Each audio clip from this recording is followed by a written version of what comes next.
Mechanical know-how, hand-eye coordination, and the ability to diagnose engine problems are some of the important qualities held by small engine mechanics.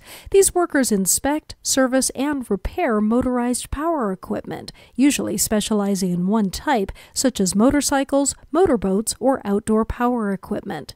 The repairs they work on can range greatly in complexity, from replacing a single part to rebuilding an engine.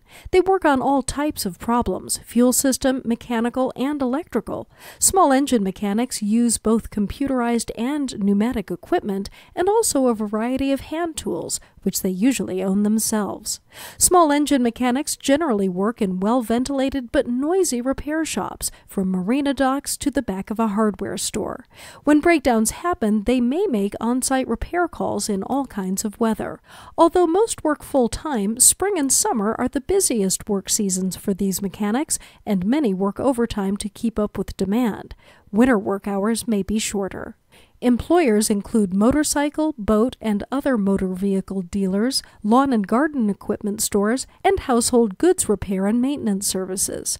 Small engine mechanics usually have a high school diploma or certificate and develop their skills through on-the-job training. It takes mechanics anywhere from several months to several years to become fully proficient. Employers increasingly prefer to hire mechanics with technical training.